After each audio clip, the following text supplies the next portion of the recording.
Dua t'ju uroj mirëseardhjet në High Achievers për Snap. Ky është një program i cili është i dedikuar për kompaninë tuaj, edhe një duartrokitje dhe falënderim për Erisën.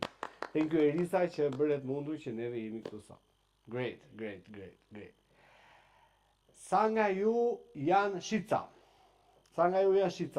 Gjithja shqica. Okej. Ka disa që nuk e ngrenë, dorën, okej. Sa nga juve duan të shesin më shumë? Duan të shesin më shumë? Yeah, good. Okej. Sa nga ju kanë dëshirë të dyfishojnë shitjet aktuale që kanë tani? Dyfishojnë shitjet. Yes. Amazing. Tani, shumë kush nga ju vjen në një trajnim biznesi e thotë, ore çfarë na thotë ky në gjë të veçantë, ore çfarë na thotë ky në gjë që unë se kam dëgjuar ndonjëherë, çfarë na thotë ky në gjë që unë nuk kam, kush është sekreti që nuk e kemi dëgjuar me asnjë trajnim tjetër. Nuk e di, sa nga ju keni bërë trajnime biznesi më përpara? Gjithë, ja. Yes. Nuk e di, Ermira Muka ka bërë trajnim biznesi? Po, jo, akoma asnjëherë. Donalda? No? Okej, shumë mirë. Pas kemi edhe të tjerë që nuk kanë marrë pjesë në një trajnim biznesi. Atëherë, për sa i përket pjesës së trajnimeve të biznesit, unë kam një eksperiencë të jashtëzakonshme, gjithmonë falë Erisës, që i bën këto trajnimet. Yes. Unë kam një eksperiencë të jashtëzakonshme në trajnime. Kam kam studiuar mbi 167 libra biznesi, mbi 167.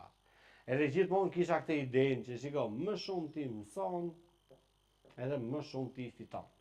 Edhe unë kisha shumë interes që të fitoja shumë. Isha shumë i lidhur pas suksesit, edhe doja të isha shumë i mirë në këtë gjë.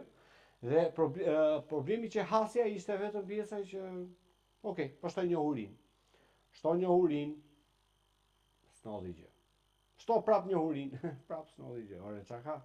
Në librin e 167, unë dorëzoha të shikosh, nuk po lexoj më, nuk po studioj më, nuk po shkoj më në to 150 trajnime të mundshme që kam ndjekur, sepse to nuk funksionon, ka nëse diçka që nuk ecën.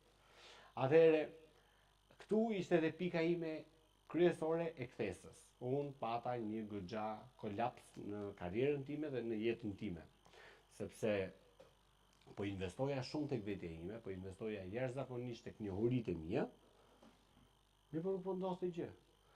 Dhe më së fundi, në kulmin e mërzitjes edhe të dështimit, thash, ka diçka që nuk shkon këtu, duhet patjetër që të gjej një rrugë më të shpejtë për të bërë gjërat. Dhe më njëherë takoj një business coach, i cili ishte business coach high ticket, ai ishte një big guy. Edhe i tregoj problemin tim, edhe i tregoj të gjitha certifikatat që unë kisha bërë për shitje.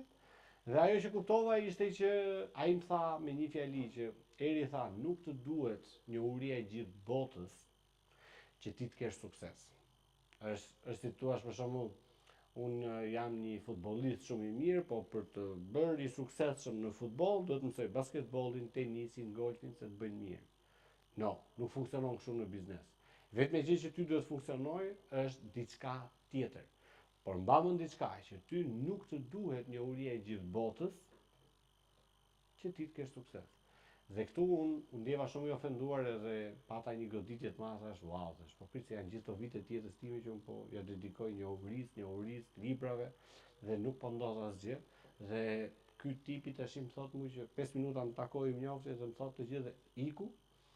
Me njerë fillova nga puna, vendosa që të bëjmë një biznes bashkë dhe fillova që të punoj me të. Dhe aty vura re që nuk është loj njohurish, po është loj aftësish, skills. Neve nuk kemi asnjëherë problem për sa i përket pjesës parave. Nuk kemi problem tek parat. I vetmi problem që neve kemi është tek aftësia për të bërë para, ose aftësia e biznesit. Që neve të jemi të suksesshëm në biznes nuk na duhen pafund njohuri të bukura që neve të impresionojmë njerëzit, por neve na duhen vetëm njohuri të aplikueshme, një njohuri që është për biznesin tim, për momentin në cilën unë ndodhem tani. Okej? Kështu që në këtë moment neve aty mori kthesën gjithë karriera ime dhe thash, Eri, duhet të fokusohesh vetëm në një biznes, pra në një skill, dhe ti ta çosh atë në nivelin botror, pra në nivelin më të lartë, në nivelin high ticket, në nivelin e premium. Dhe në këtë moment, unë kuptova diçka, që në momentin që ti dëshiron të bësh sukses, nuk mund të jesh i suksesshëm për çfarë do lloj gjëje që të del përpara, por suksesshëm vetëm në një aftësi biznesi. Në gjuhën tonë neve i quajmë high ticket skill. High ticket skill ka të bëjë me pjesën e një aftësie e cila ty të gjeneron të ardhurat larta. 8.000 euro në muaj, 5.000 euro në muaj, 7.000 euro në muaj, fitim neto, kjo është një aftësi high skill sipas përkufizimit tonë. Dhe e vetmja gjë për ta bërë këtë gjë është thjesht fokus, drejtim dhe orë pune. Po, ecet e pak Nelo. Tani, në momentin që neve po flasim për skills, ndalo këtu. Atëherë, kur flasim për skill, neve themi këtë gjë që si ta kuptoj nëse sa i aftë jam te kjo gjëja, atëherë unë kuptoj sa të ardhura kam. Në qoftë se unë rezultati është që unë nuk kam ato të ardhura që dua, do të thotë që aftësia ime e biznesit nuk është në lartësinë e duhur.